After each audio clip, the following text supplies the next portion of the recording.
محترم دوستانو سلامونه د ډیجیټل چین پروګرام ته مو زه غوټۍ هرکړی کوم. اقتصاد او سوداګري د شانګهای همکارۍ سازمان د همکاریو په مهمو ټکو کې راځي. له تیرو څو کلونو راهیسې د پانګونې او صنعت په چارو کې د چین او د دغه سازمان د نورو غړيو هېوادونو ترمنځ همکارۍ د ثابت پرمختګ په حال کې دي. د چین د سوداګرۍ وزارت شمیرې ښیي چې په 2024 کال کې د چین او اړوندو هېوادونو ترمنځ د سوداګرۍ عمومي اندازه 512 میلیارډو او 400 میلیونو امریکایي ډالرو ته رسیدلې وه چې دغه شمېر په تاریخ کې ساری نه لري. نو زه به په نننۍ پروګرام کې د ګڼو شمېرو له مخې اړوند معلومات در سره شریک کړم. شمیرې ښیي په 2024 کال کې چین د شانګهای همکارۍ سازمان له نورو غړیو هېوادونو څخه د شاوخوا 9 میلیارډو ډالرو په ارزښت نفت، طبیعي ګاز او ډبرو سکاره وارد کړي چې د انرژي واردات د دغه هېواد په عمومي وارداتو کې یو په 5مه برخه نیسي. دغه راز په همدې کال کې له چین څخه یادو هېوادونو ته د ماشیني او الکترونیکي تولیداتو د صادراتو اندازه 210 میلیارډو ډالرو ته رسیدلې وه چې دغه شمېر بیا په عمومي صادراتو کې 3.8 سلنه نیسي.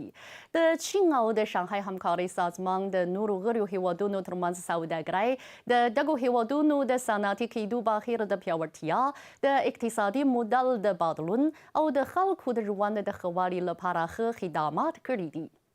د کمربند او لارې د با کیفیته ګډې آبادۍ د وړاندیز تر لارښوونې لاندې د شانګهای همکارۍ سازمان په چوکاټ کې د سیمه ییزو پانګونو او همکاریو پیمانه د پراختیا او د تولید او عرضې ځنځیر په پار همکارۍ د ژورتیا په حال کې دي.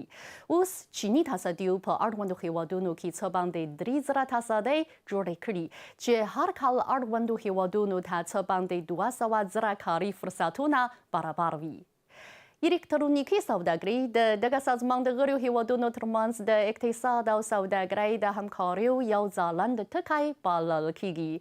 د شمیرو له مخې په 2024 کال کې د شانګهای همکارۍ سازمان په غړیو هېوادونو کې د آنلاین پرچون خرڅلاو د بازار پیمانه له 3,200 میلیارډو ډالرو څخه زیاته وه او په همدې کال کې له اړوندو هېوادونو څخه د چین د آنلاین نړیوالې سوداګرۍ د وارداتو اندازه د 2023 کال د ورته شمېر په پرتله 40 سلنه لوړه وه.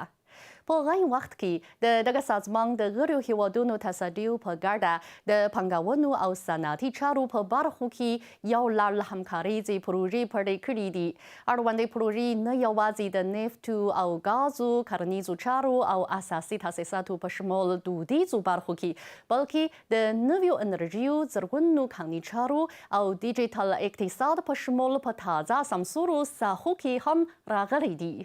قدرمنو دوستانو، نننۍ پروګرام په همدې ځای پای ته ورسید. بریالي اوسئ.